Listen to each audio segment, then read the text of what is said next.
Miren, hay semanas que pasan y ni nos damos cuenta. Son solo 7 días. Pero, de vez en cuando, llega una que lo cambia todo, que define una era. Y hoy, precisamente, vamos a meternos de lleno en una de esas. Una sola semana en enero de 2026, que literalmente sacudió los mercados y reescribió por completo las reglas del juego. Y para que nos hagamos una idea de la que se venía, esta cita de un informe de la época es perfecta. Habla de un periodo de recalibración sistémica. Ojo con esas palabras, ¿eh? No están hablando de una bajadita, de una corrección normal. No. Recalibración sistémica significa que los cimientos, la base misma sobre la que funcionaba todo el mercado, se estaban moviendo. Se estaban reajustando. Ok, para entender cómo explotó todo, primero tenemos que poner la escena. Pensemos en esto como el comienzo de una película de suspenso. Finales de enero de 2026. Los mercados no estaban para nada tranquilos, ¿eh? Era como navegar en aguas súper picadas. Había una tensión de fondo, ya saben, incertidumbre geopolítica, eventos que nadie veía venir. El ambiente estaba cargado. Y justo en el centro de toda esa tensión, ¿quién estaba? Pues la Reserva Federal de Estados Unidos, claro. En su reunión decidieron dejar las tasas de interés quietas, hacer una pausa. Pero aquí viene lo interesante, la decisión no fue unánime, el voto fue 10-2. O sea, había 2 personas ahí dentro que querían otro recorte. Y eso, aunque parezca un detalle, revelaba una grieta, una fisura en el plan. La Fed no estaba tan unida ni tan segura como nos querían hacer creer. Es que, a ver, el dilema que tenían era tremendo. Por un lado, una inflación del 3% que no bajaba, que se quedaba ahí pegajosa, muy por encima de lo que querían. Y por el otro lado, un mercado laboral fuerte, con casi todo el mundo trabajando. O sea, estaban literalmente caminando sobre una cuerda floja. Si subían las tasas para bajar la inflación, se arriesgaban a dañar el empleo. Si no hacían nada para proteger los trabajos, la inflación se les podía ir de las manos, un callejón sin salida. Entonces, ¿qué hizo el jefe de la Fed, Jerome Powell, ante este problemón? Pues básicamente dijo, tranquilos, vamos a esperar y ver. O sea, no vamos a hacer ningún movimiento brusco por ahora. Y su mensaje funcionó, ¿eh? Calmó un poco los ánimos, creó una sensación de estabilidad. Pero era una estabilidad súper frágil, como de cristal. El mercado pensó, ok, por ahora estas son las reglas, pero no sabían lo poco que iban a durar. Bueno, y mientras la Fed estaba en su modo esperar y ver, en el mundo de la tecnología estaba ocurriendo un verdadero terremoto. Se acabó la fiesta.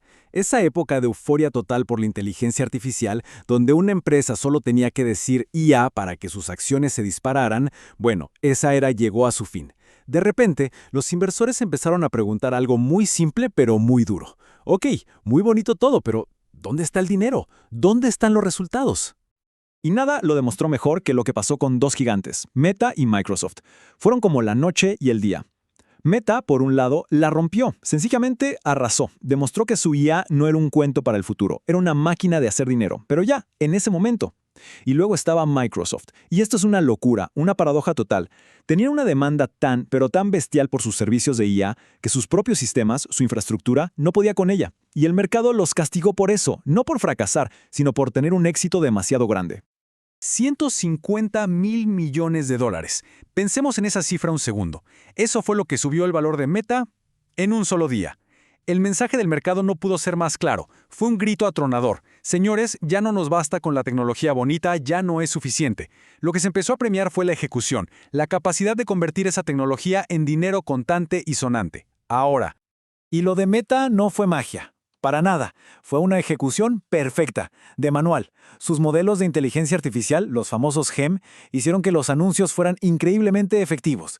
Lograron mostrar más anuncios y cobrarlos más caros. Era como si cada pieza de su enorme motor publicitario, ahora con el combustible de la IA, funcionara a la perfección. Todo para generar ingresos reales, tangibles.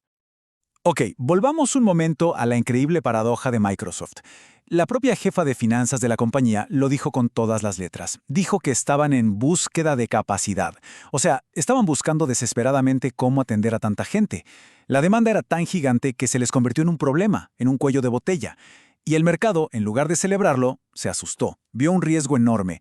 La gran pregunta era, ok, pero ¿van a poder construir todo lo que necesitan a tiempo y a qué costo? ¿Van a poder ganar dinero con esto o se van a fundir en el intento? Y justo ahí, cuando todo el mundo en el mercado estaba tratando de procesar esto de las tecnológicas, tratando de entender quién ganaba y quién perdía en la nueva era de la IA, justo en ese momento llegó el giro de guión, el plot twist de la película. Una bomba política que nadie, pero nadie vio venir. A ver, hasta ese punto todo parecía más o menos predecible, ¿no? La Fed, con Powell al mando, estaba tranquila, en modo esperar y ver. Pero, ¿qué pasa cuando en medio del partido te cambian al árbitro sin avisar? ¿Y si el nuevo árbitro tiene un manual de reglas completamente distinto? ¿Qué pasa si la persona que controla la llave del dinero piensa de una forma radicalmente diferente? Y para entender el shock que se venía, tenemos que entender un término clave: halcón monetario. Un halcón es alguien que tiene una sola misión: aplastar la inflación. Su principal herramienta son las tasas de interés altas para enfriar la economía. Es todo lo contrario de una paloma, que se preocupa más por el crecimiento y que la gente tenga trabajo. Y entonces, ¡pum!, cayó la noticia que lo cambió absolutamente todo. El 30 de enero de 2026 anuncian que el nominado para ser el nuevo jefe de la Reserva Federal es Kevin Warsh. Y si había algo por lo que Warsh era famoso en el mundo financiero, era por ser un halcón de tomo y lomo, el más duro de todos. En ese preciso instante, la era tranquila, la del esperar y ver de Powell, se acabó. Fin. Se terminó. Esa nominación fue como tirar una piedra gigante en un lago tranquilo.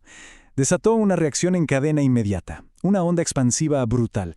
Los mercados reaccionaron de forma violenta y de repente todo el mundo empezó a entender las consecuencias de este cambio de mando. El manual de cómo invertir acababa de cambiar por completo. Donde se vio más claro el impacto fue en el dólar. El mismo día del anuncio, el índice del dólar tuvo su mayor subida en casi un año. La lógica del mercado fue súper simple y súper rápida. Si viene un halcón, vienen tasas de interés más altas. Si hay tasas más altas en Estados Unidos, el dinero de todo el mundo quiere ir para allá para aprovechar. Y así fue. Fue como si un imán gigante atrajera capital de todas partes del planeta directo hacia el dólar. Así que llegamos al punto clave de todo esto. Esa semana se escribió un nuevo manual para invertir, con 3 reglas de oro. Regla número 1, se acabó la especulación. Ya no vale solo con decir, tengo una idea genial con IA. Regla número 2, la ejecución es todo. El mercado ahora exige ver resultados, ver el dinero como lo hizo Meta. Y regla número 3, la infraestructura es la reina. Poder construir y escalar, justo el problema de Microsoft, se convirtió de repente en la ventaja más importante de todas. Y todo esto nos deja con una pregunta final, una que lo resume todo. Esa semana de enero de 2026 fue, sin duda, un antes y un después. Marcó una línea en el suelo. La fiesta de la especulación, del dinero fácil, se terminó. Y comenzó una nueva era mucho más dura, mucho más exigente, donde solo importa la ejecución. Y la pregunta que resuena desde entonces en todos los mercados es, en este nuevo campo de batalla mucho más rudo, ¿quién está realmente preparado para ganar?